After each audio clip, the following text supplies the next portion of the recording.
Olá, eu sou o Charlie. Fala galera, aqui quem está falando com vocês é o Arthur Vale. Fala pessoal, aqui é o Arthur Caetano. Está começando mais um episódio do Sessão Dupla, podcast oficial do Fórum Nerd.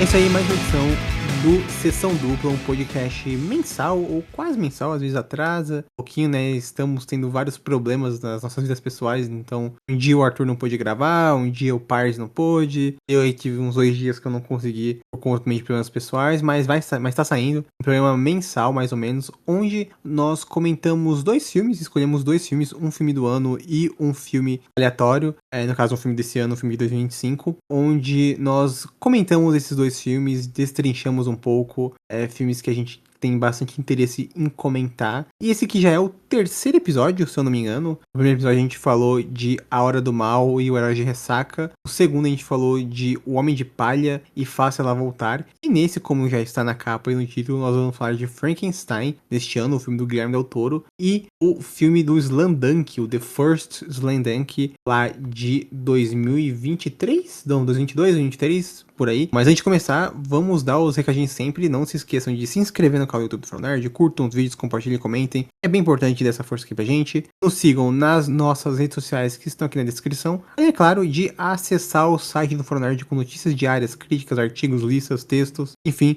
também muita coisa no nosso site do Fórum Nerd. Nosso canal deu uma pausinha por alguns motivos, né? A gente tá revendo os nossos tipos de vídeos, conteúdos. Tá muito difícil conseguir produzir semanalmente como a gente produzia com bastante força. Mas de vez em quando vão ter vídeos aí. O Bruce tem feito alguns vídeos. De vez em quando sai algum vídeo meu. Do Parse também tá terminando de as provas dele. Então ele vai conseguir talvez voltar a fazer mais vídeos. Então o canal aí vai voltar a ter mais alguns vídeos em breve. No site também, né, tem vários conteúdos legais. Em breve também vão sair alguns textos de final do ano, dos filmes do ano, séries do ano que vem, filmes do ano que vem. Então acompanhem também o nosso site do Fórum Nerd. Recadinhos dados, então bora começar falando de Frankenstein de Guilherme Del Toro. Oba!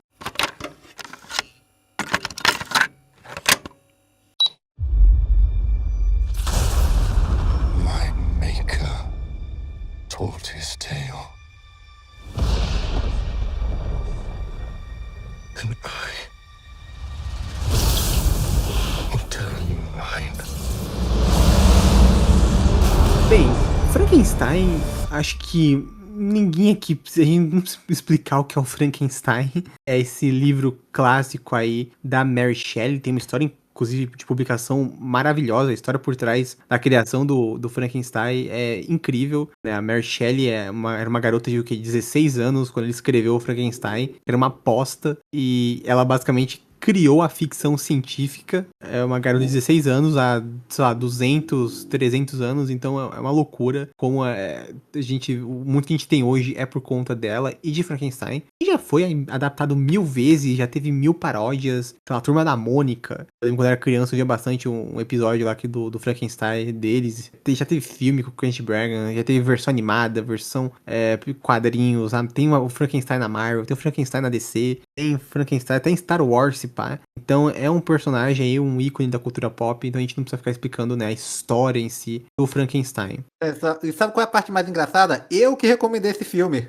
Sim, não, o filme tá todo mundo de olho, mas esse filme, né, escolhido pelo Parse, muito bem lembrado, e o filme do Slamdunk foi eu que escolhi, mas, Parse, o que primeiramente te atraiu pra escolher o filme do Frankenstein? Foi o fato de ter o envolvimento do Guilherme Del Toro, ou da história, ou o que fez te chamar a atenção esse filme do Frankenstein? Eu acho que foi uma combinação das coisas que você mencionou, mais um certo histórico que a gente tem com esse filme, porque se eu não me engano, eu lembro que a gente também acompanhou bastante a produção desse filme, desde o momento que ele foi anunciado, até em relação ao casting, as outras coisas de produção também. Eu lembro, por exemplo, que originalmente o Andrew Garfield tinha sido escalado para interpretar a criatura, mas só que por causa da greve dos atores e dos roteiristas, ele acabou sendo reescalado pelo Jacob Elord, que é o bonitinho de Barraca do Beijo, mas ele também acabou ficando muito bom no filme. E também tinha o Oscar Isaac como o Victor Frankenstein, e também tem a Mia Goth no filme, e é interessante porque eles tentam ser mais fiéis ao livro, e tanto é que eles nem chamam a criatura de Frankenstein, e sim de a criatura. E assim, pelo trailer já dava pra ver que era um filme bem cinematográfico, com um orçamento bem alto, bem desenvolvido, e foi um negócio bem legal de assistir mesmo.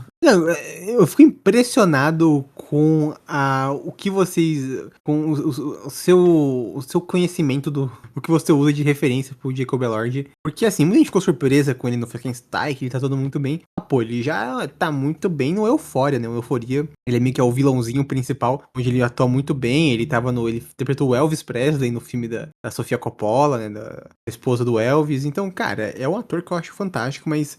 Legal que você comentou desse do Andrew Garfield, porque eu lembro que muita gente ficou triste quando ele abandonou o elenco do filme. Foi substituído pelo Jacob Elord, mas eu achei assim que ficou perfeito. E, Arthur, você também é uma pessoa que eu lembro que tá muito empolgada pra esse filme do Frankenstein, não é mesmo? Você gosta bastante do Del Toro, assim como eu. Você é um dos grandes fãs do Pinóquio do Del Toro. Então eu lembro que era um dos filmes que você tava mais empolgado pra esse ano, não é mesmo? Não sei, eu acho que eu cheguei até a comentar num dos Pato Quente que eu participei, né, dos últimos, exatamente sobre esse negócio, mas que nem o Parse, eu também tenho, assim, bem memórias da época que foi anunciado, de anunciar no elenco, né, Oscar Isaac, Mia Goth, e foi um negócio que eu tava realmente muito animado, né, dessa parceria aí com o Del Toro da Netflix, e como você falou, eu, um grande amante de Pinóquio e Del Toro, eu tava assim, porra, naquele hype, mas, né, depois a gente, conforme comentando no podcast, a gente fala o que eu achei do filme. Não, justo, justo.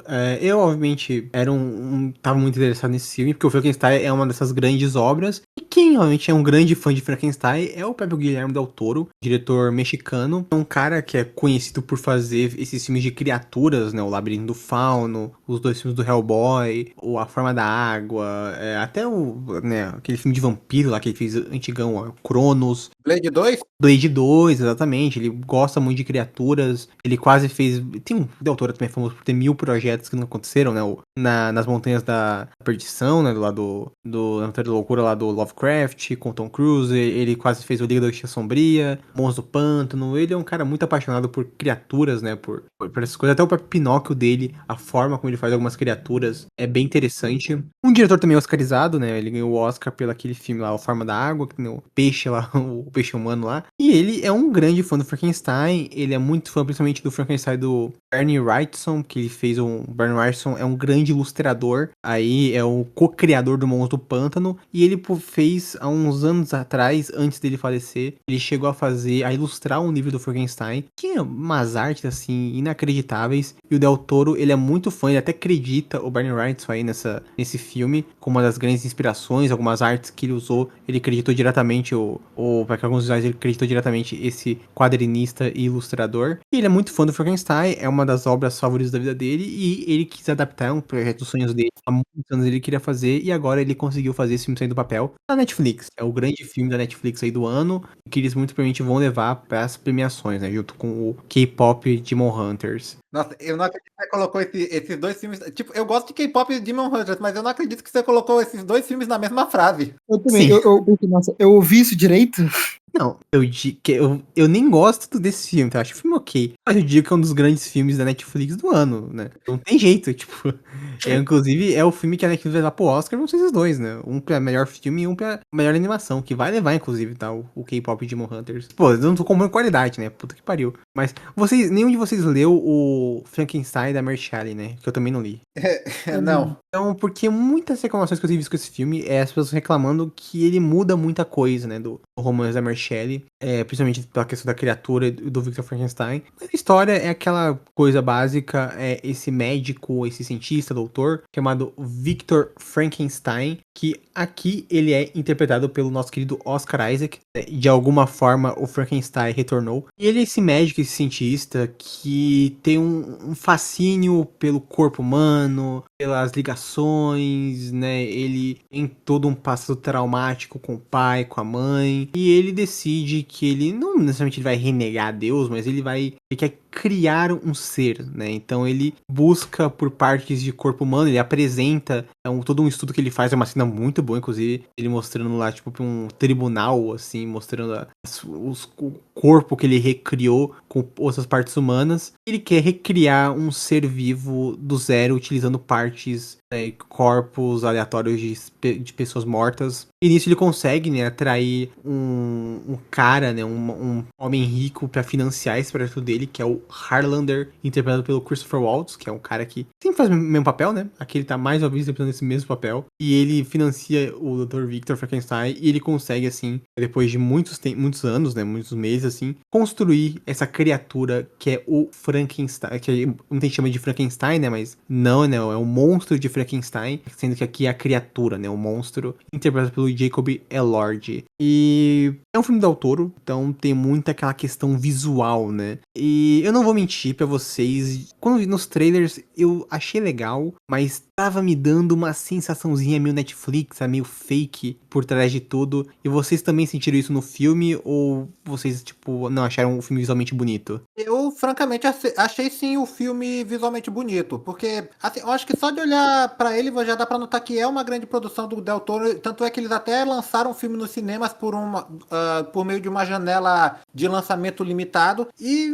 assim, eu até cogitei assistir o filme nos cinemas quando estava disponível, mas assim, era um filme da Netflix, então eu achei que valia mais a pena só esperar chegar no cartaz mesmo, mas mesmo assim eu não me arrependi não. Agora é engraçado você mencionar isso logo agora, porque o filme é dividido em dois pontos de vista. Daí a gente obviamente começa focando mais no ponto de vista do Victor Frankenstein e depois a gente vai pro ponto de vista da criatura, que é onde a gente vai falar mais pra frente. Agora, o ponto de vista do Victor Frankenstein, eu confesso que, assim, teve partes em que eu realmente estava achando interessante, mas teve momentos em que talvez estava me perdendo um pouco, não ao ponto de eu estar achando o filme chato, mas assim, eu acho que o filme realmente fica mais forte pra mim quando a gente começa a focar na criatura. Tipo, eu acho uma estrutura interessante porque, na realidade, são 3 partes, né, esse filme. Porque tem todo aquele comecinho mostrando uma embarcação dinamarquesa, eu acho. Eu acho que Ou polonesa, não lembro agora. Que eu até comentei antes na gravação, os parceiros reconhecia que o capitão era o Elon Musk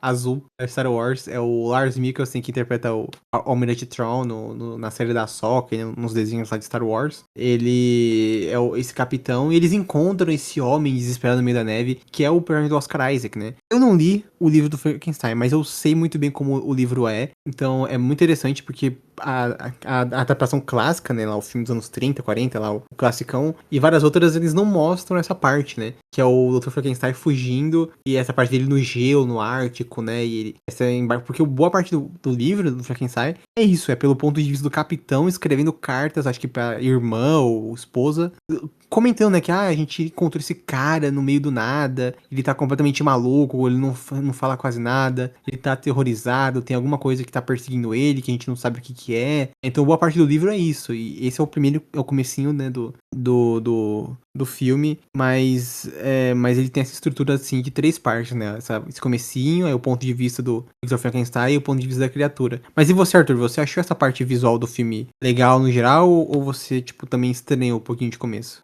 no trailer eu estranhei, mas eu achei, eu não me importei muito no filme. Mas que eu gosto de vamos falar assim, alguns dos motivos visuais do filme. Eu acho bem legais, por exemplo, o Anjo da Morte, eu gosto muito.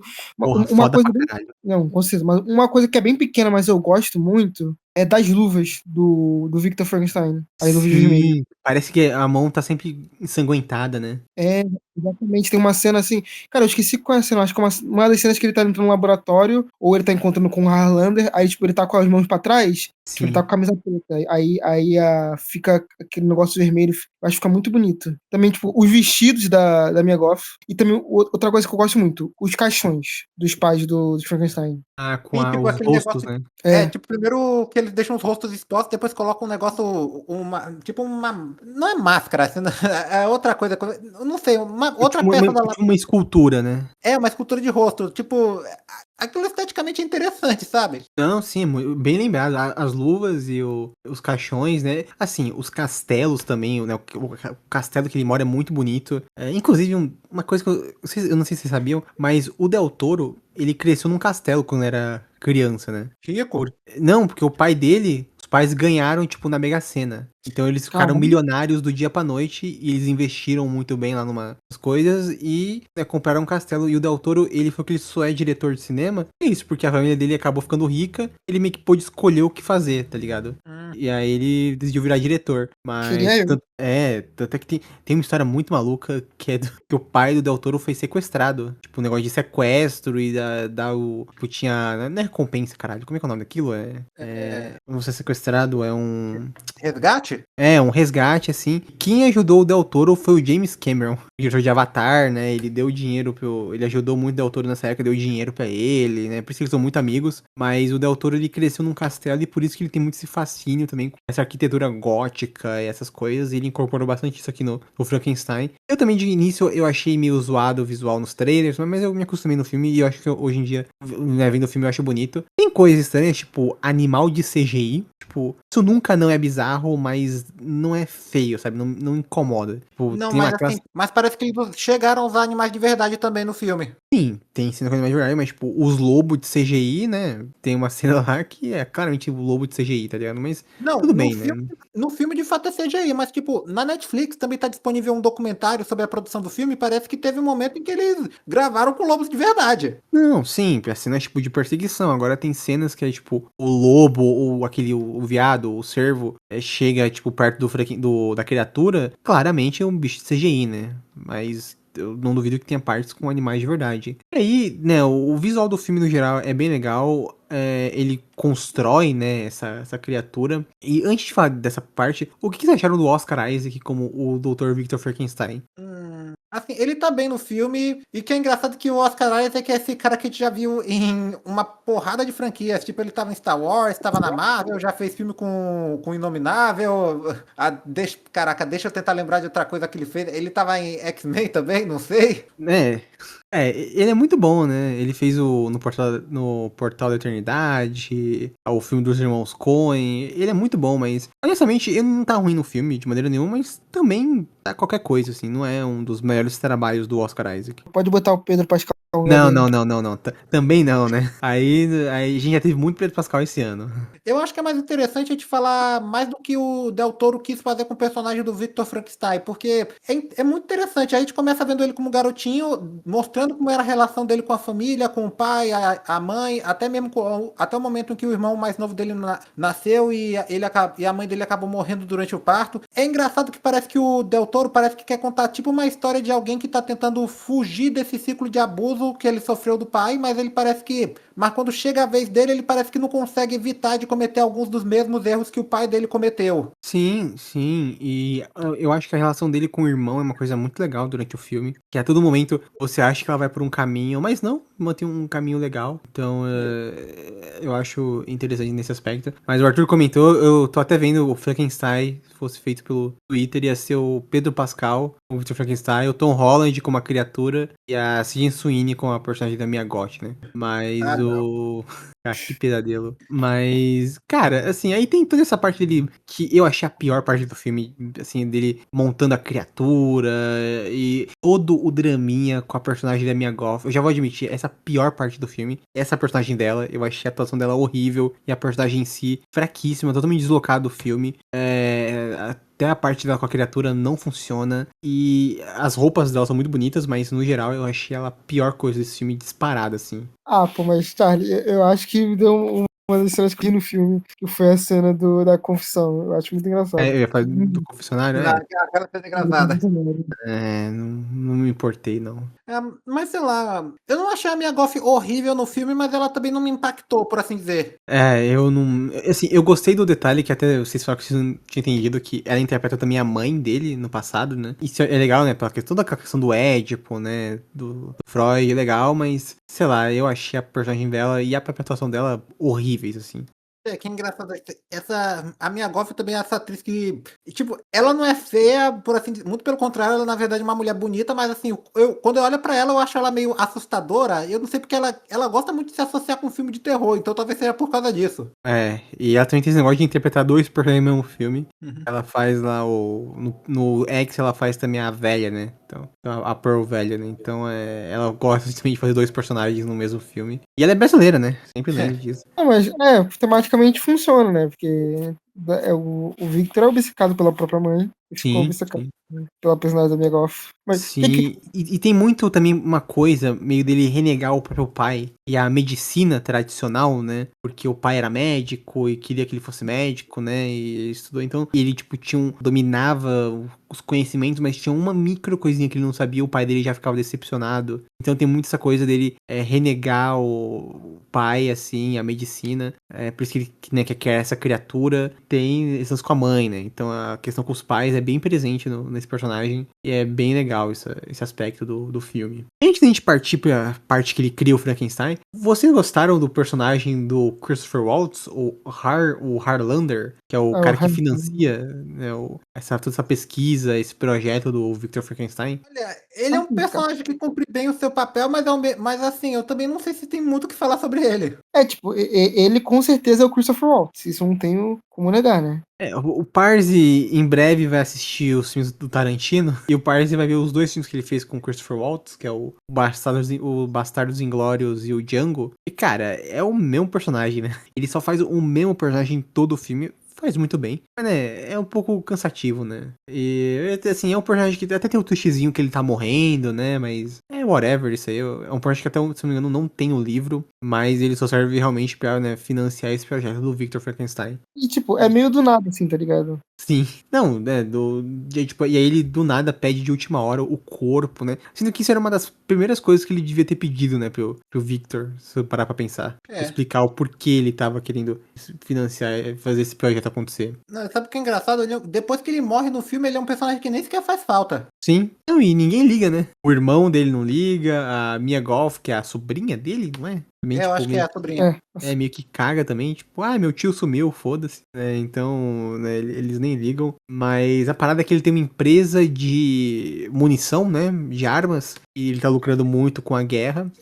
Com as guerras, né? A Guerra Civil Americana, é isso? Se não me engano? Ou não chega assim na Primeira Guerra Mundial, né? É mais na Guerra Civil Americana. Não. E faz 2 semanas que eu vi esse filme, então eu já não lembro muitos detalhes assim certinhos. Mas então ele tá com essa pressa, assim, né? E os corpos que eles usam pra construir o Frankenstein, né? Pra construir a criatura, são corpos de guerra, né? Então tem esse fator no livro, isso nos filmes clássicos, eles usavam corpos, né? De cemitérios, né? De defuntos comuns ali, não, né? Eles estão usando corpos, né?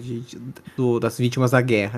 Esse é um detalhe que eu achei legal. Tipo, ele tá tentando procurar corpos que estão, entre aspas, mais frescos, por assim dizer, ao invés de só violar tumbas e pegar, sei lá, um cadáver que tá em decomposição há não sei quanto tempo. E eu acho, assim, meio engraçadinho a cena. Tipo, como eu falei da cena do confronário, ele, tipo, só indo lá onde estão enforcando os criminosos e só escolhendo qual ele quer pra poder. Sim, antes deles morrerem, né? Exatamente. Daí ele vai até lá o senhorzinho dizendo, o senhor tem sorte de ser enforcado, o senhor ia morrer em 1 ano. Sim, sim. Pieces, memories of different men. And I saw it. Your name.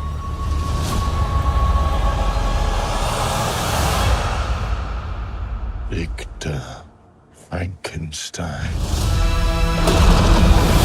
E aí tem essa dele criando a criatura, né? Ele com aquele clássico lá com raio, né? E tudo mais. Bem bacana. E durante muito tempo a Netflix escondeu o visual do monstro, né? Mas depois eles meteram foda-se. Só soltaram imagens. Eu quase esqueci de falar disso, mas assim, esse filme também tem muita analogia religiosa. Até na parte onde ele tá criando um monstro, tipo, e tá levantando lá a estaca pra ele levar o raio. Parece tipo uma cruz, não é? Sim, sim.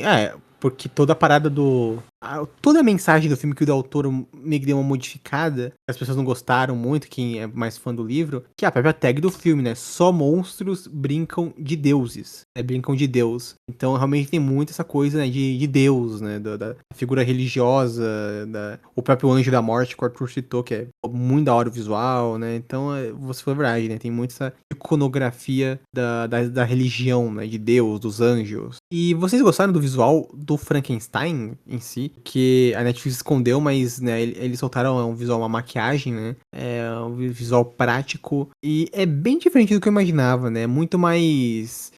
não é ruim, mas sempre que eu via, tipo, ele de corpo inteiro, ele pelado assim, tipo, ficava evidente que era uma maquiagem, sabe? Então foi algo que eu não odiei, mas também eu fiquei, eu achei meio estranho. Eu gostei, eu achei o visual bem condizente com as características do Del Toro como diretor. Tanto é que eu até achei um negócio um tanto curioso, que parece que, primeiro, o Jacob Elord foi escalado quando faltavam 9 semanas pro filme começar as filmagens, e, assim, pro processo de maquiagem, ele tinha que estar no set às 2 da manhã e ele ficava 10 horas na cadeira. Nossa, eu não consigo imaginar, é horrível assim. Eu vi esse vídeo que eu vi ele jogando no Nintendo Switch, inclusive. Pois é, pelo menos isso, né? Mas assim, de novo, eu gostei do visual e pra mim a criatura em si foi a melhor coisa do filme, disparado. Sim, sim. Só o visual realmente não me pegou tanto, assim. Quando ele tá totalmente pelado, assim, no que dá pra ver a maquiagem, mas quando é ele com aquela roupa lá, você vê só, tipo, partes, assim, tipo, o rosto, as mãos, assim, eu gostei bastante do visual.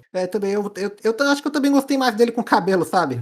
Sim. E aí aquela velha coisa, né, o Victor vai tentar treinar, tentar, entre aspas, domesticar essa criatura. É uma criatura que tem poderes, assim, maiores, né, uma regeneração muito mais acima de uma pessoa comum, tem uma força humana, uma resistência, né, uma força sobre-humana, então é um super ser, né, um ser meio que como se fosse o próximo passo evolutivo da humanidade. É até uma coisa no livro, eu sei, porque tem um momento em que eles começam a se indagar, tipo, pô, se esse bicho se reproduzir, fudeu, né? E aí fudeu pra caralho, mas realmente ele tenta meio que domesticar essa criatura, e não consegue. Um ato de fúria, né, ele incendeia a mansão com a criatura presa e tenta matar ela. Inclusive, essa parte, me desculpa, o fogo de CGI, não dá, eu nunca, isso não dá, sempre que tem, eu reviro os olhos, que essa parte foi imperdoável. Eu achei essa sequência bem pobrezinha da mansão pegando fogo. Mas é isso, né, o primeiro ato é essa parte, e eu gostei bastante que eles, né, cortam pro monstro chegando no navio, e aí, tipo, em vez de ele matar o Frankenstein, em vez de ele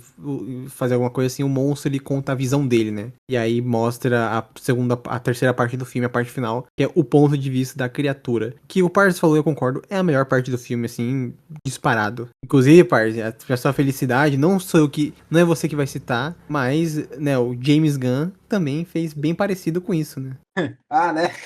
Não diga. Não, mas assim, Frankenstein era um filme que tava no meu radar e eu tava querendo muito assistir, mas assim, eu não esperava que eu fosse acabar gostando tanto quanto eu acabei gostando, e muito disso foi por causa do Frankenstein em si. Mas assim, o negócio com esse personagem, assim, pelo menos com as encarnações mais recentes que ele tem tido, é que eu não sei porquê, vocês podem achar um pouco estranho o que eu vou falar agora, mas eu meio que me identifico com a criatura do Frankenstein, assim, não no sentido de ser um monstro de ser um monstro literal por causa do tipo, mas sim nesse aspecto de que ele tem dificuldade para entender as coisas e que as pessoas estão sempre meio que julgando ele por isso. E já assim, eu, como uma pessoa que tem TEA, às vezes eu sofro um pouco disso, às vezes algumas coisas que são simples para as outras pessoas, na verdade são muito complicadas para eu entender, e a forma como a criatura passa por essa jornada, conhece pessoas que são gentis com eles e aprende a falar, aprende a valorizar a vida, foi um negócio que realmente me tocou, sabe? Não, totalmente. É que ele é quase como se fosse uma criança, né? Porque ele tá, tipo, começou a viver há pouco tempo, né? Mas ele tem muito essa ingenuidade, essa dificuldade de entender não só os sentimentos dele, como das pessoas. É muito... E você vê ele narrando, né? Essa parte toda é narrada por ele. E você vê ele falando, é como se realmente ele vai tentando entender, ele tem essa dificuldade pra entender as coisas, as pessoas. E é muito bom. Aquela parte que ele vai pra aquela casa daquela família no meio lá da floresta. é maravilhoso, assim. Ele, principalmente com aquele senhor, o senhor cego, que pra mim, as duas grandes interpretações do filme é do Jacob Elord como a criatura e do David Bradley como o Homem Cego, né? Ele que é um ator aí fantástico. Ele foi o Gepeto do Pinóquio do Del Toro. Ele foi tava no Game of Thrones, né? Ele era aquele velho filho da puta no Game of Thrones. Ele era o velho do gato no Harry Potter, né? Ele é um ator fantástico, britânico. Tá no Doctor Who também. E, cara, toda a parte dele, né, com a criatura é maravilhoso, né? E a criatura buscando a vingança contra o Victor Frankenstein, perseguindo ele, assim, na neve. Pô, é muito legal. É a parte, assim, o filme tava meio... mais ou menos pra mim. E esse trecho final, assim, foi o que elevou bastante o filme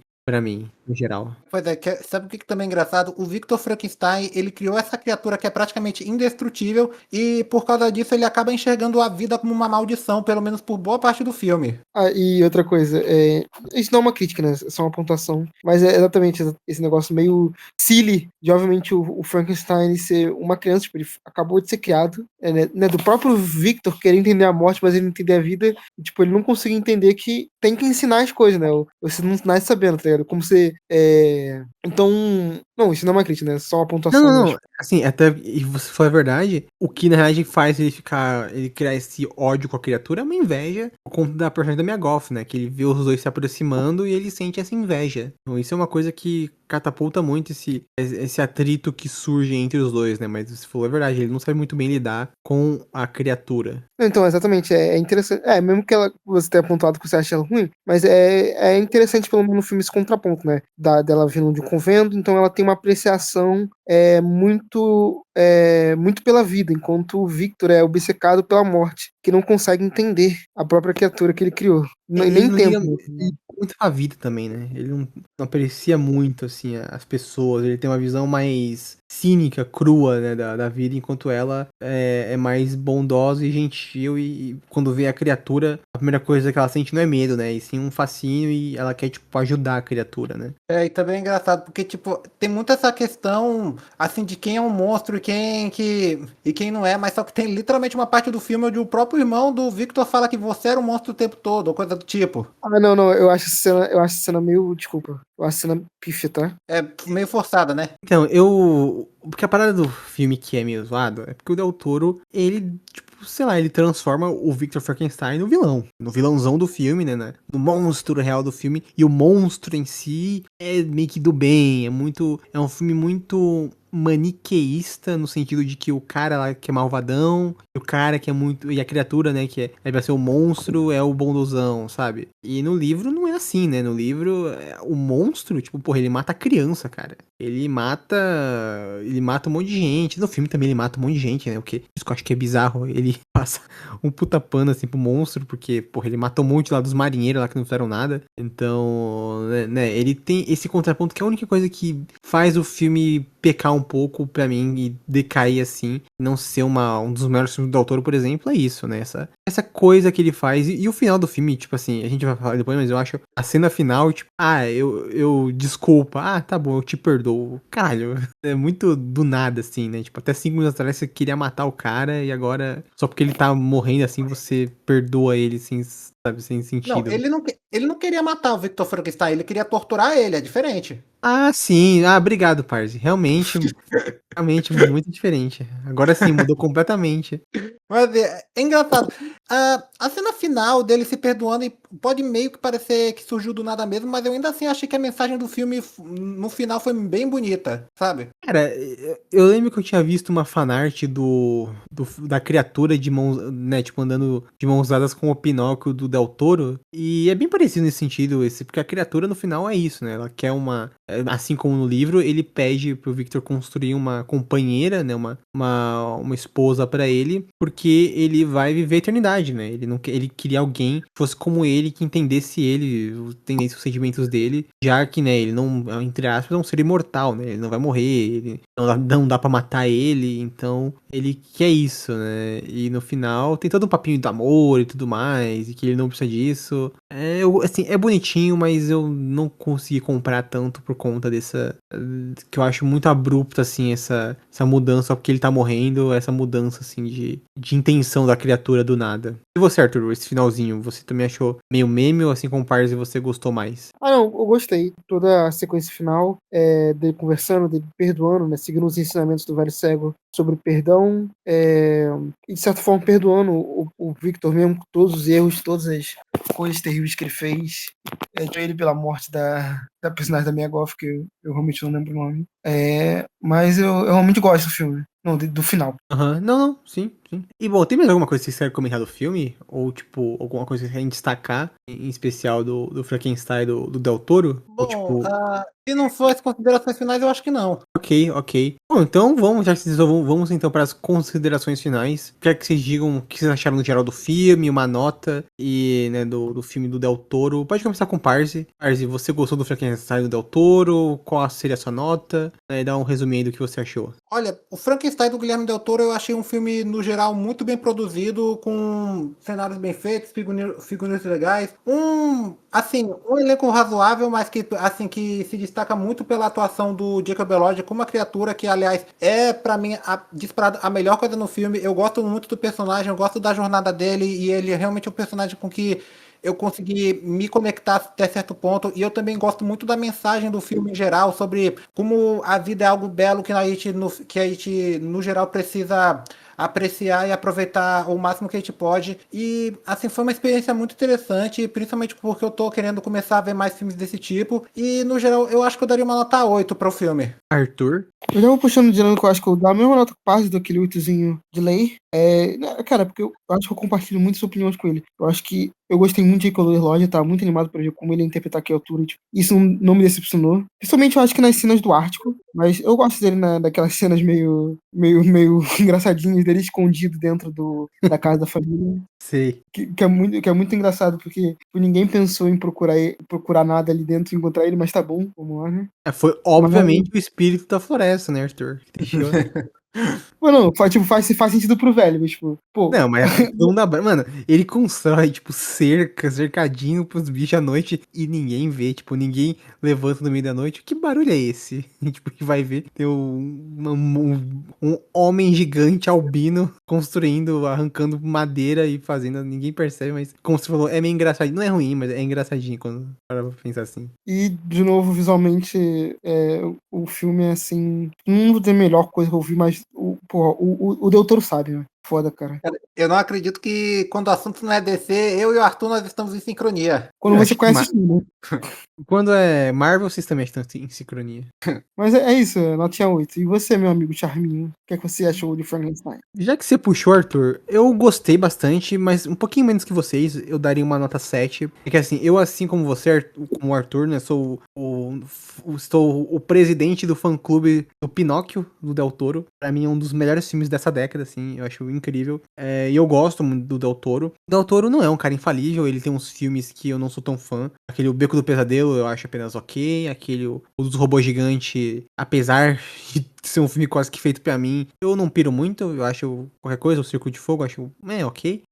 Tem alguns filmes ruins dele, mas no geral ele é um cineasta muito acima da média, e é claro que eu estava empolgadíssimo para o Frankenstein dele, e apesar de algumas rusgas, alguns probleminhas, né, o visual eu acho no geral muito bom, mas tem alguns momentos que pecam, eu não gosto muito desse maniqueísmo que ele traz pro filme da criatura ser o coitadilson e o Dr. Frankenstein ser o vilãozão, né? Pô, falta só ele, o Dr. Frankenstein crescer um bigodinho, começar assim a mexer no bigodinho e dar uma risadinha de maléfico, mas eu gosto muito não gosto da Mia Goth também, né? Isso pra mim é a pior coisa do filme. Acho ela completamente, a personagem podia ser muito melhor, muito mais bem aproveitada, não foi. E a interpretação dela eu achei bem qualquer coisa no geral. Mas o filme visualmente é interessante. Eu adoro o Frankenstein. Eu acho que o Del Toro traz a visão dele pro Frankenstein. E apesar de ser diferente, eu acho que ela tem muito valor, tem muitas coisas legais.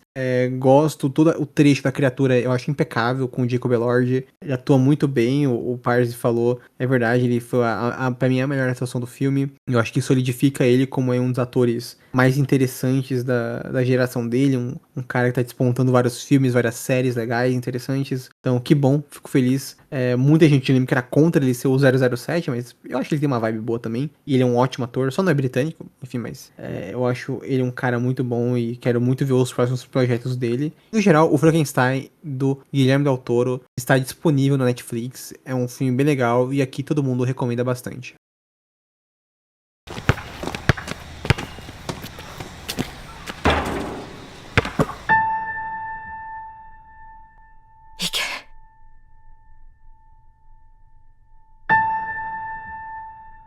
Ike. 俺たちならできる。123!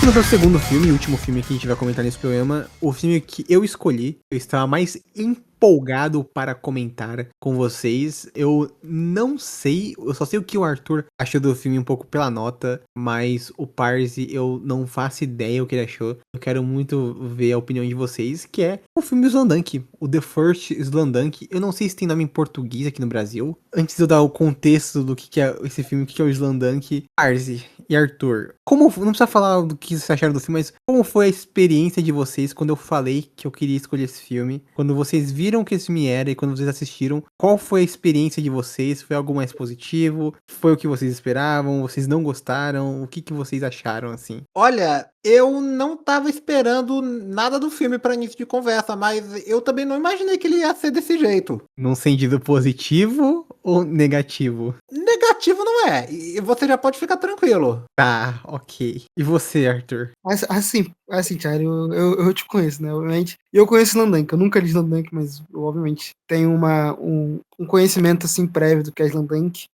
Então, tipo, eu não fiquei muito surpreso, né? E também porque eu vejo basquete, né? Não tanto quanto futebol, mas eu consumo tudo, então, tipo... Foi um negócio de fatores, além do que a gente vai comentar mais depois, mas que me fez gostar muito do filme. Me surpreende bastante. Talvez eu algum dia pare pra ler o mangá, ver o anime.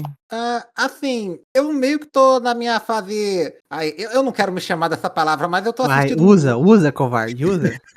Fala. Eu meio que tô na minha fase otaku agora, mas geralmente eu curto mais, sei lá, animes de comédia e, assim, às vezes até de romance, tipo, só pra vocês terem ideia, o tipo de anime que eu gosto é Spy Family, Rama-Mei, essas coisas. Mas assim, considerando que o Charlie me fez ótimas recomendações no passado, eu tava disposto a assistir esse filme do Slamdunk, mas eu vou logo dizendo, a primeira coisa que me surpreendeu desse filme foi a animação. E eu tô falando isso como uma coisa positiva, porque realmente o rotoscoping que eles usam lá pra capturar os movimentos dos personagens é um negócio realmente impressionante, viu? Parzi, primeiro que você descreveu o Slamdunk, se você gosta de comédia e romance, é Slamdunk também, tá?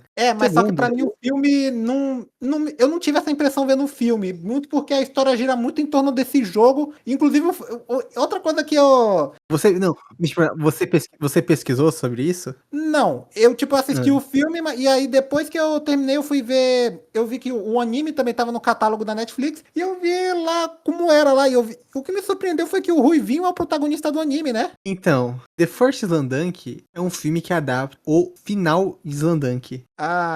O final desse jogo é literalmente o penúltimo capítulo. O final do jogo... Pera, então eu devia ter assistido o anime antes de assistir o filme? Não. O filme, ele é feito pra dois públicos. Ele é feito pra quem já leu tudo, quem conhece toda a história, e pra quem nunca viu nada. Ele funciona... A parada que é bizarra desse filme, eu já vou comentar na frente que eu acho que esse filme, ele é um dos maiores trabalhos de adaptação da história, no geral, não só de mangá, do japonês, mas no geral do cinema, de adaptação. Porque o que é feito com esse filme é bizarro, é assustador. Eles pegam esse jogo final, fazem o filme, ele funciona pra qualquer pessoa. Você não precisa ter visto nada de Slamdunk e ele funciona. E se você conhece Slamdunk, ele funciona porque o filme tem muita coisa, o cara que é o foco do filme, toda a história dele não tem no mangá. Foi uma coisa feita para o filme. E funciona para um caralho. Então, esse filme, ele é o final de Slamdunk. Ah, tá. Você tá falando do menino que perdeu o irmão, que foi num E barco. nada disso tem no mangá ou no anime. Pois é. Eu também achei engraçado que o treinador deles é o Tao Sakamoto, então. Sim, sim. O Sakamoto foi inspirado nesse personagem. Ah, tá. Faz sentido. Deixa eu dar o contexto então pro Parse. O Arthur deve ser uma parte pra você que não sabe. Slamdunk é um mangá dos anos 90. Ele é exatamente de 1990 até 1996. Eles têm mais de 20 volumes, mais de 30 volumes. Ele tem 276 capítulos. É um mangá do Takehiko Inoue, um mangá de basquete, que segue a história desse delinquente do Japão, o Sakuragi. É um delinquente da escola, né? Que é um cara ruivo que tem aquele mesmo penteado comum dos delinquentes lá que a gente vê em animes, né? E também na vida real, com aquele topete.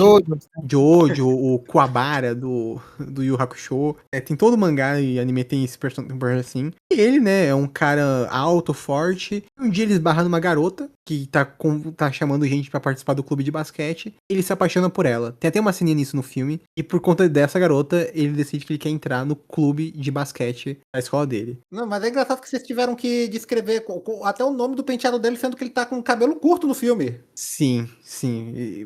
Cara, você vê como o filme ele realmente corta o cabelo na metade da história. Mas que eles perdem lá um jogo e aí ele fica bolado e ele decide, meio que resetar tudo e ele corta o cabelo. Ele se apaixona por essa garota, ele entra no time de basquete só por conta disso, mas ele é um zero à esquerda em basquete, só que ele acaba encontrando um propósito na vida dele, sabe? Uma nova forma de enxergar a vida. E aí tem a galera do time dele, tem o capitão, que é aquele cara grandão, que é irmão dessa garota, tem o cara que é o rival dele, que é o Rukawa, que é o cara super bom, né? É super habilidoso, e ele cria uma rivalidade com esse cara. E aí é isso, Slamdunk é essa história, e eles, né, jogando, é um mangá de basquete, e é um dos grandes mangás da história dos mangás, assim, se fosse fazer um top 15 mangás mais importantes, Slamdunk entraria. É um mangá que mudou tudo, né, no Japão, fez as pessoas do Japão se apaixonarem por basquete, a ponto de que o basquete se tornou um esporte importante no Japão por conta de Slamdunk. O mangá eu li pela primeira vez ano passado e foi uma experiência transcendental, assim. A parte da arte, narrativa gráfica é incrível, os personagens são muito bons. E beleza, né, o Slamdunk, ele é gigante, o autor, o Takehiko Inoue, depois ele foi fazer vários outros mangás, ele fez o Vagabond, que é super famoso também, que é a história do Musashi. Ele tem atualmente um mangá de cadeira de rodas, de basquete de cadeira de rodas, muito elogiado também, que é o Real. Slamdunk teve uma adaptação em anime que durou mais de 100 episódios, mas não adaptou todo o mangá. E aí, em 2022, 2023, Takehiko Inoue, né, nos lança esse filme, The First Slamdunk, que foi um filme que foi a estreia dele como diretor, ou seja, o próprio mangaka, ele se tornou diretor e ele dirigiu esse filme. Ele adaptou esse jogo final aí do mangá, que não tinha sido adaptado para anime. E o Parse comentou bastante, mas e você, Arthur? O que você achou né, as suas impressões iniciais do filme, a animação, né? Você falou que tinha interesse, você se sentiu perdido ou você foi capturado pela história? Não, consegui ser capturado pela história. Obviamente, depois eu também dei uma pesquisada assim pra não ficar muito fora. Olha, no meu caso, teve momentos em que eu tava me sentindo um pouco perdido, mas também teve momentos em que eu tava até, de fato, investido no jogo deles, pra ver se eles iam ganhar. Tava vibrando, né? Eu não sei o que é. Toda vez que algum desenho faz um negócio relacionado a esportes entre duas equipes, sei lá, é sempre divertido torcer, sabe? Uhum. Uma coisa que eu gosto muito exatamente é a diferença da animação, né? Entre os flashbacks e o jogo real. Cara, eu gosto muito da cena não da introdução, mas da abertura do filme. Que é quando vai apresentando os personagens e vai desenhando eles na tela. A Sim. música é muito Aquilo boa. é legal mesmo. Aquilo é muito legal. Mas eu consigo o Parse. Obviamente, eu tenho alguns pontos pra falar sobre esse jogo depois, quando a gente for entrando mais no pós-filme. Só que eu realmente tava, vibrando mesmo, como se fosse um jogo de verdade, que eu tô vendo. Assim, basquete aleatório, vibrando pelos personagens, mas depois eu comento isso melhor. Não, e é que vocês não sabem a experiência que foi esse jogo. Porque assim, o meu mangá favorito de esporte no geral é Haikyuu, que é de vôlei. Porém, esse jogo, o Slamdunk, é uma coisa surreal no mangá, porque o Slam-Dunk, cada jogo durava 1,5 volume, 2 volumes, né? E eu lembro que eu tava lendo Slam-Dunk e faltavam 8 volumes, né, pra terminar o mangá e começou esse jogo. Então, beleza, né? Eles vão jogar com o time número 1. Isso não é a final, tá ligado? Não é a final. Tanto é que uma coisa que eu gosto muito é porque é isso, eles ganham esse jogo, aí tem mais um capítulo, no capítulo final passam-se, sei lá, alguns anos, e tem um que eles falam assim, a gente ganhou aquele jogo lá, não sei o que, mas o próximo a gente perdeu, né? Foi isso, eles não ganharam a final e ganharam a taça, né? Porque não era isso que importava, né? Mas quando começou esse jogo final, você vai lendo, vai lendo, vai lendo. Quando eu notei, faltava, tipo, eu já tinha lido 5 volumes desse jogo só. E passou assim rápido. E tá tão envolvido. Já era tipo, sei lá, 7 da manhã, eu precisava dormir. Eu falei, não, foda, eu não vou conseguir parar, não. E eu fui até o final. E assim. Pera. Você só foi dormir às 7 da manhã? Mais tarde, porque eu não conseguia parar de ler esse negócio. Mas 7 da manhã já amanheceu. Entendeu, parça? 7 do dia, sei lá. Ah, tá. Mas que aqui a gente fala, sei lá, até meio-dia amanhã, tá ligado?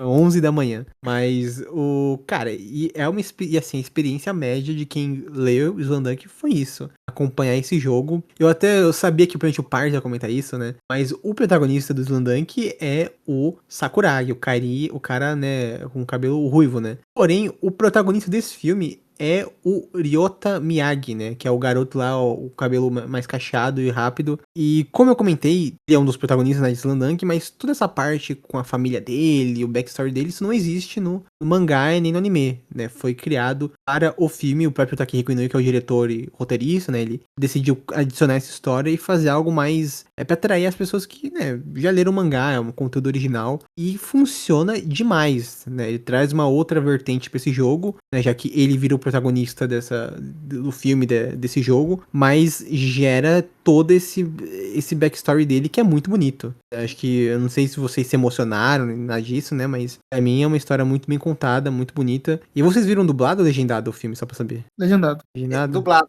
Tá, eu não sei como tá a dublagem em português, mas a dublagem original, né, em japonês é muito boa. Então eles conseguem vender, assim, todo esse drama, né, do moleque que perdeu o pai, né, e aí o irmão mais velho teve que assumir as rédeas da família. Ele acabou falecendo também, né, então a ligação que eles tinham era o basquete. Então o basquete tem, né, essa importância narrativa também para a história do personagem principal, né, pro drama dele. Olha, é uma parte realmente bonita do filme, mas, assim, se você me perguntar como é que foi o passado dos outros personagens, que, assim, o filme todo é esse jogo e eles ficam alternando entre os flashbacks entre todos os jogadores da equipe principal. E, assim, eu não sei se eu vou conseguir comentar ou lembrar muito bem de cada detalhe dele, sabe? Não, o filme ele foca basicamente mostra dois, né? Que é ele e o protagonista, né? O Sakuragi e o Ryota, né? Mas fora eles, não tem, os outros não tem tanto destaque, né? A gente tem é verdade, tem o cara que era o valentão também, o Mitsui, que é o cara que faz as cestas, 3 pontos, que tá cansadão no jogo, né? Ele é não sei se vocês perceberam, mas quando tem o flashback lá que mostra eles brigando, um cara batendo nele, ele é o cara cabeludo, né? Se não, percebi isso. Então, Pera, isso tudo tem no mangá também, né? Pera, o cara cabeludo entrou pra equipe deles? Sim. O Valentão, qual é o nome dele mesmo? É o Mitsui. Ah, pera. É que ele tá com o cabelo cortado, né? Poxa, eu até fiquei me perguntando o que aconteceu com esse cara no filme, que ele não apareceu mais. Então, ele é o cara dos 63 pontos. É, o cara que tá sempre cansado assim. Ele era o cara cabeludo, porque ele fazia parte do time, né? Porque ele perdeu. Não se interessou mais por basquete, ficou desapontado, aí ele parou. Só que aí no mangá ele volta, né? Ele volta e é um dos protagonistas do time principal. E isso tudo tem no mangá, tem na história original, né? Mas eles colocam aqui também no filme. Mas fora eles, os outros não tem tanto destaque. E tem coisas, por exemplo, o grande painel de Slam-Dunk é o painel que é quando eles vencem o jogo, o Sakuragi e aquele cara de cabelo preto que eles batem as mãos, sabe? Eles fazem um high five. No mangá, esse é o grande página, né? Mas no filme acabou. Provavelmente não tem o mesmo impacto, né? Tensai Sakuragi! 待ってたぜ、問題児。よし、そうだ！打ちのめされても最後まで走り抜け。 E aí o filme é esse jogo inteiro entre essas duas escolas. né, a outra escola, não só a escola número 1, mas tem o jogador número 1 do Japão, aquele cara com o cabelo mais curtinho também, e aquele cara grandão, que também é um jogador super famoso. E a parada do jogo é isso, né? Eles começam meio que empatados, né? Uma distância pequena, só que a distância vai crescendo, né? Ao ponto de que chega uma distância de mais de 20 pontos e você pensa, pô, não tem como eles vencerem esse jogo. Pô, Mas o jogo vai indo, eles vão diminuindo, mas a diferença vai aumentando até o ponto que, né, desemboca no final. Tipo, não é que isso não acontece no basquete, mas, cara, eu só acho muito engraçado, tipo, cada pipocada que os dois times dão, que, tipo, eu penso, rapaziada, que basquete é esse que vocês estão jogando, pô? Porque, tipo, não é um negócio, tipo, não falar que é comum, mas, tipo, não é que não aconteça, tipo, você reverter uma vantagem de 20 pontos. Só que, tipo, do jeito que tá acontecendo no jogo, eu tava achando, tipo, cara, pô, Sim, você é meio real mesmo. é bem real, tá ligado? Tipo, eu fiquei rindo muito, sabe? Não, mas mas é engraçado que ainda tem momentos em que eles criam tensão no jogo. Eu acho que no finalzinho, faltam uns 10 segundos pra terminar, eles precisam fazer uma cesta de 3 pontos pra conseguir vencer, né? Isso, tem vários momentos que eles são de 3 pontos, né? Pois é, eu não sei muito. Eu jogava basquete quando eu era na minha pré-adolescência na escola, mas eu não sei se eu lembro muito bem de como algumas coisas funcionavam. Mas, tipo, por exemplo, no momento que eles soltam a bola, eu acho que o cronômetro zera enquanto a bola ainda tá no ar. Mas, assim, como é que funciona? Se a bola não caiu a tempo, quer dizer que os pontos não valem? Ou se ela caiu, os pontos valem? Não, no momento em que ele solta a bola, mas, tipo, se ele não tivesse soltado a bola e tivesse zerado, não ia contar os pontos. Mas como ele pulou, jogou, a bola saiu da mão dele e zerou, ali ainda tá valendo. Mas outro ponto muito engraçado é que, tipo, eu entendo que ele é o protagonista. Só que, cara, assim, no começo do jogo, obviamente, na verdade, não mas muito no começo, no primeiro quarto. Não é quarto. Mas, tipo, vamos falar assim, no começo quando começou a ter essa vantagem de 20 pontos, cara, o que o Ryota tava fazendo é o bagulho de ser substituído e não entrar, cara. É cada bola que ele perdia. Eu fiquei, cara, porque, tipo, obviamente ele é o protagonista, né? Ele vai dar a volta por cima do jogo, mas, tipo, cara, se fosse na vida. Eu ficava pensando assim, pô, se fosse na vida real, o técnico ia tirar, não botar ele no jogo, cara. Porque a culpa da vantagem de 20 pontos da outra escola é porque ele perdia cada bola estúpida. Eu só achei muito engraçado.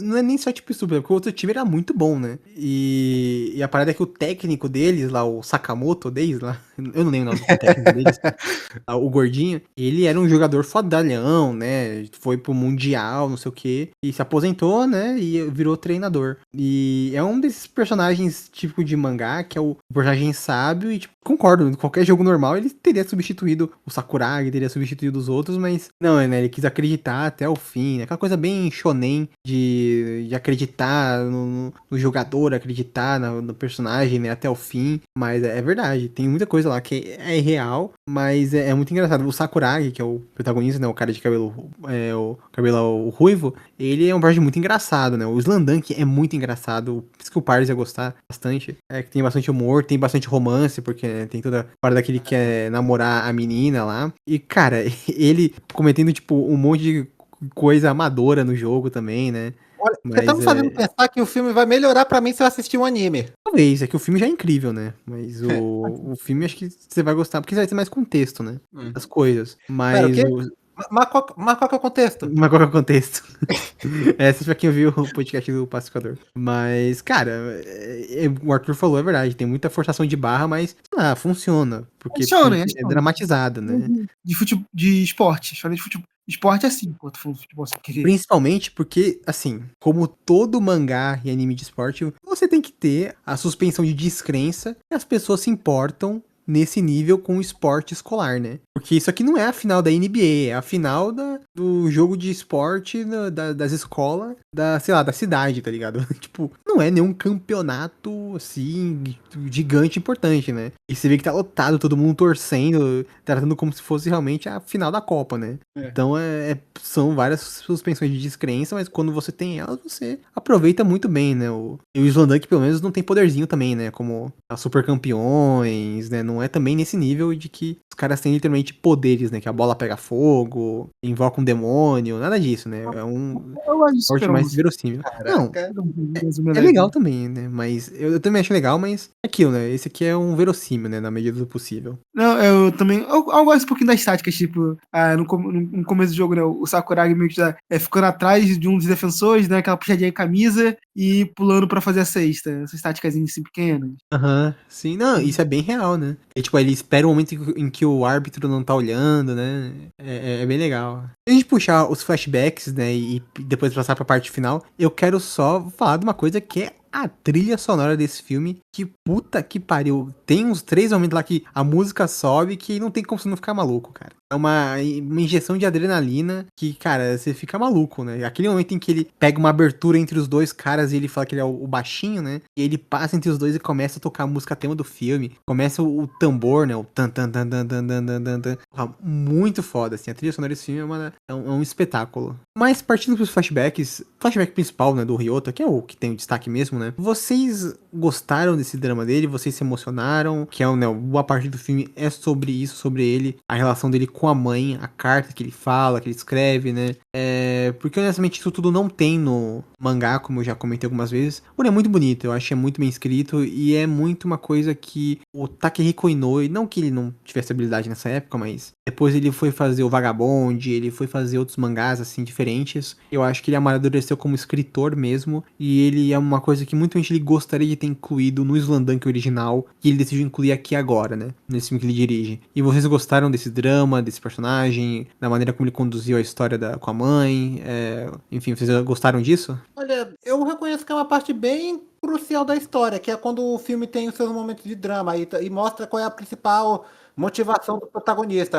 Eu acho que se o filme fosse só aquele jogo, sem isso, não sei se teria funcionado tanto assim pra mim. Não, a parte do flashback é a parte importante pra. Porque, né, a gente tá vendo um jogo sendo imerso no meio, no final de uma coisa, né? A gente não sabe qual é o final, pra quem não conhece o mangá, mas a gente tá entrando no final, a gente tem que entender os personagens, então é a parte mais importante, assim. Mas eu gosto muito da história. Uma cena que eu falo assim, que eu gosto muito, ainda no comecinho, tipo, não tem nem 20 minutos de filme, que eu acho meio triste, na verdade, que é, né, o Ryota pequenininho jogando basquete e, assim, é meio expositivo, mas é Japão, né? Tem um negócio meio expositivo, assim, em qualquer filme de shonen, que é a cena dos dois caras falando sobre o irmão dele, né? Aí, explicando, né? Que o irmão dele morreu, que ele era perdido do basquete, não sei o quê. Aí a irmãzinha dele vai na frente dele e fala, não, que ele não morreu, que ele só tá viajando. Não viajando não, só mudou, né, de lugar. Acho essa cena muito boa, mas é muito triste. Principalmente depois que acontece a cena do bolo, né, mais pro final do filme. Mais pro meio, né? Sim, sim. Parando pra pensar, talvez tenha sido mais. Tipo, eu achei triste pra caramba quando eu vi, mas sei lá, tipo. Dá até tá até passando uma vibe meio bad agora, lembrando, porque Ridifa teve a cena da garotinha com bolo de aniversário, que, tipo, os caras faziam aniversário no mesmo ano, a última vez que ele falou com o irmão antes dele sair de barco foi que ele dizia, tomara que eu nunca mais te veja, coisa do tipo, eu sei que ele não tá falando sério no momento, mas mesmo assim, poxa, a gente nunca sabe quando vai ser a última vez que a gente vai ver a pessoa e às vezes a gente tem que tomar cuidado com as palavras, sabe? Essas coisas são coisa bem de shonen, meio de anime, mangá mesmo, que eu particularmente gosto bastante. Cara, todo esse drama com o irmão, com a mãe é muito bonito. E como, né, o relacionamento que ele tinha com o irmão, a conexão era o basquete. Então tem aquela cena muito triste que o irmão, ele, né, depois que o pai morre, ele, né, abraça a mãe, fala que não, eu vou cuidar de tudo aqui. E aí ele vai ver o irmão lá naquele esconderijo deles, ele tá chorando, né? Então, simplesmente ele não pode mais seguir o sonho dele de querer jogar basquete. E que no final das contas a vida é bem isso, né? Tipo, eu comentei agora há pouco do Del Toro, que ele só fez cinema porque, né, ele era rico já, então meio que whatever. Ele podia se dar esse luxo, né, de apostar nisso, mas a gente sabe que 99% da população do mundo não é assim. E se pode dar esse tipo de luxo. E realmente são os dramas muito humanos e muito reais, muito palpáveis que tem nesse filme. Pô, a forma como ele tinha essa conexão com o irmão através do basquete, que ele continua jogando e ele decide seguir essa carreira como jogador de basquete muito por conta do irmão. que o irmão gostaria de ter feito, a mãe, né? E ele lidando com o luto do irmão através do basquete. Você vê a mãe, por exemplo, que não conseguiu superar, né, como é normal, né? O luto do filho e acabou até um pouco descontando no outro irmão. Então, é muito real, é muito bonito, é bem emocionante. Eu não cheguei a chorar, mas é realmente muito bem feito. É uma sensibilidade que é foda porque depois eu falo, né? Eu falo e me taxam de hater da Pixar, sabe? Mas é uma coisa que a Pixar, por exemplo, e muitos filmes americanos não conseguem atingir, acho que esse nível, e muitas vezes soam como coisas manipulativas, sabe? Tem exceções, sabe? Tipo Up e tudo mais, porém aqui é um desses casos máximos que eu acho que mostra como algumas outras indústrias de animação e de storytelling de outros países estão à frente dos Estados Unidos e de outros mercados por conta disso, sabe? Eles conseguem fazer algo palpável, algo real, sabe? Mais humano, né? Humano que te emociona de verdade, sabe? Sem soar manipulativo ou piegas. 行ってくる。 Agora, vamos falar do final do jogo, já que, né, a gente comentou o flashback do Ryota. E tem, né, o final desse jogo que começa desde a parte que o Sakuragi se machuca, que ele salva lá aquela bola e ele bate as costas. E é um momento que no mangá é pior, porque no mangá você pensa, fudeu pra caralho, porque o Sakuragi é o protagonista. E aqui é pior, né, porque no mangá é pior, mas aqui também é horrível. E mesmo assim ele continua jogando, né, mesmo com aquela lesão fodida, ele continua jogando. E os 10 minutos do filme é uma parada de tensão que você não consegue respirar direito em alguns momentos, que eles vão empatando e, cara, no final, quando eles conseguem fazer o ponto e passam por um ponto, uma liderança, faltava, tipo, sei lá, 30 segundos pro jogo acabar, aquele cara que é o maior jogador, ele vai no pau e faz um ponto e vira o jogo, faltando, sei lá, 20 segundos pro jogo acabar. E aí, cara, eles têm que... E aí a música para, começa o tic-tac do relógio, assim, e aí, tipo, eles têm 20 segundos pra fazer um último ponto. E aí para todo o diálogo, para a música, para tudo, fica só o barulho do relógio. Cara, é incrível, é o audiovisual, assim, a todo vapor. E eu também agora vai ficando descolorida com uma página de mangá, vai tendo, tipo, linhas, assim, como se desenho. É uma coisa mais rachurada, né? Exatamente. Mas é interessante a gente pensar na dinâmica de time, exatamente. Mesmo que a gente não muito tempo, o filme consegue rapidamente setar como cada personagem funciona. Então, por exemplo, quando o Rukawa finalmente toca a bola, você, caralho, você fica assim... E assim, isso, e, de novo, no mangá inteiro ele não toca a bola. No jogo final, nesse momento, é o momento em que ele passa a bola pra alguém. Tipo, é um momento muito grande mesmo também. O filme, mesmo que a gente não tenha o contexto inteiro do mangá, o filme consegue setar, mesmo que não seja o foco nele, esse personagem muito bem, que quando isso acontece, dá uma catarse emocional, assim, maluca. Não, com certeza, não. Final com o Sakuragi, assim, na hora que ele joga a bola, cara, você para de respirar por alguns segundos. Eu tinha comentado isso agora há pouco sobre no momento final do jogo, faltando 10 segundos e ele tinha que fazer uma cesta pra conseguir ultrapassar. Não, sim. Tipo, do jeito que tá sendo animado, eu fiquei sem respirar mesmo, porque eu tava vendo assim a cena, aí o jeito que a bola parecia muito que ela ia batendo no garrafão, aí eu fiquei, não. Até que ela entrou tranquilinho. Uhum. É uma tensão do começo ao fim e, tipo, quando acaba e eles ganham, é aquela catarse emocional, assim. Muito curioso com a impressão de vocês, porque aquilo, né? É o jogo final. Eu, quando li, eu acompanhei pelo mangá inteiro, assim, a trajetória deles. No dia seguinte, depois que eu li o mangá, eu fui ver esse filme, né? E foi uma experiência incrível, mas pra vocês que não viram o mangá, não acompanharam a história, não viram o anime, foi outra coisa, mas mesmo assim teve esse impacto final. Não sei, o Arthur falou, mas de você, Pars? Você teve todos esses sentimentos ou pra você foi mais ok, mais morno? Acho que meio termo, porque como eu falei antes, eu acho que eu não tinha... Como não sabia muito sobre Slandunk, eu não tinha como... Eu acho que eu não tive muito como ter essa conexão. Tipo, você até comentou que você que não necessariamente precisava saber, conhecer a obra pra poder acabar gostando do filme e tudo mais, mas sei lá, eu acho que talvez se eu tivesse um apego maior, talvez se eu tivesse um interesse maior também por anime de esporte, eu teria me envolvido mais, mas eu não vou mentir. O jogo em si, teve horas em que eu realmente estava investido no jogo, querendo saber onde isso ia acabar. E como vocês falaram, né, essa descrição toda que vocês deram nos momentos finais do jogo, realmente tem uma tensão do caramba lá. Você não sabe se a bola realmente vai cair, ou se a bola. Ou se eles realmente vão conseguir. Você fica lá esperando pra ver no que vai acontecer e graças a Deus dá tudo certo. Sim, exatamente. E o final é emocionante. Como o Parse comentou no começo e o Arthur reforçou, cara, a animação desse filme é uma sacanagem, né? Tipo, de início pode dar um estranhamento, se não, CG, assim, nossa, né? Isso aqui, conforme, nossa, é uma parada única, tá ligado? É um CG, misturado com rotoscopia, misturado com um pouco de animação 2D, é uma mistureba, assim, que gera um visual insano, né? Um dos filmes animados mais bonitos, assim, dos últimos Não, anos. isso que tem a gente que estranha mesmo de início, mas honestamente é um negócio que eu, assim, achei extremamente impressionante.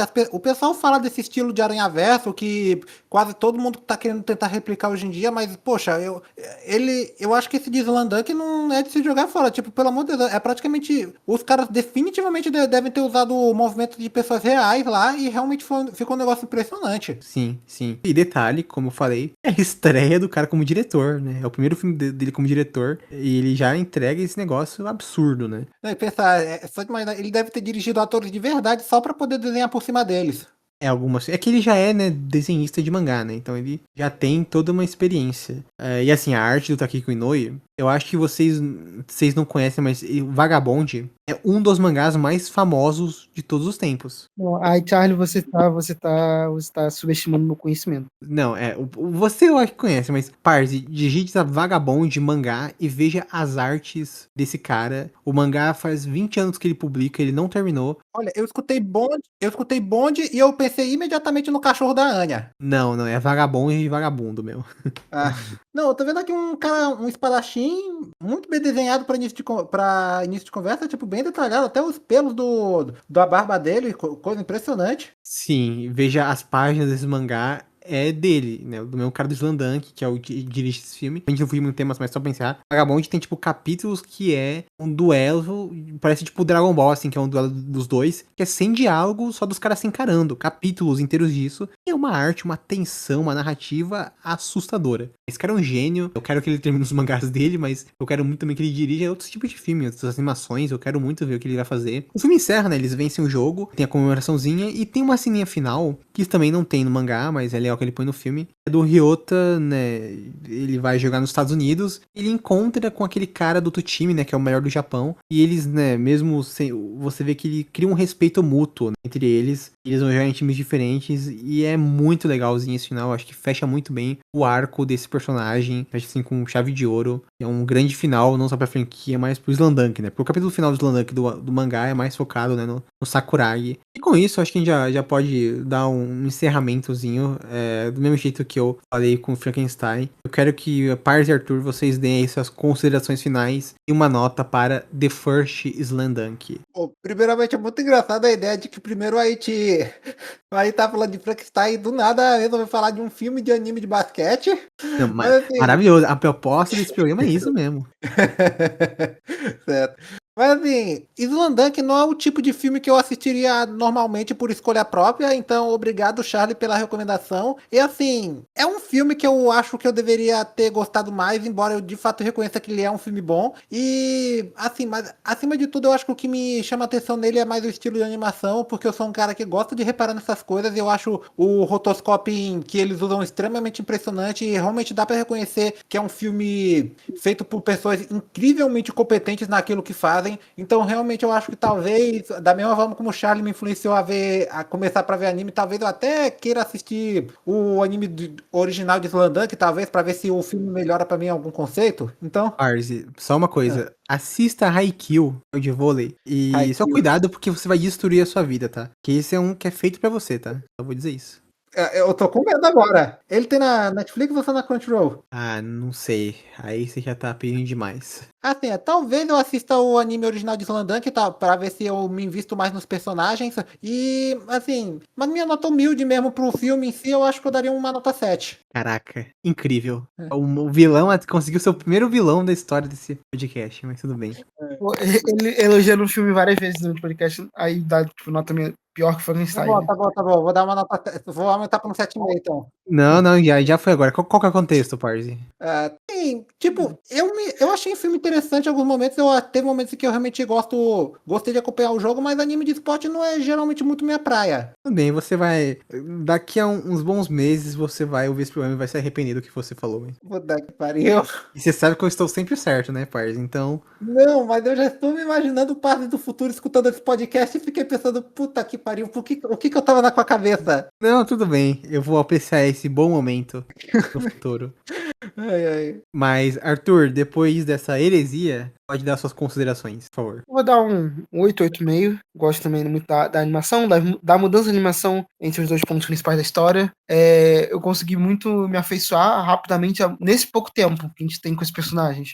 Me afeiçoar, entender muito deles mesmo, que alguns têm mais destaque, outros não têm tanto. Né, falando mais do time principal, né?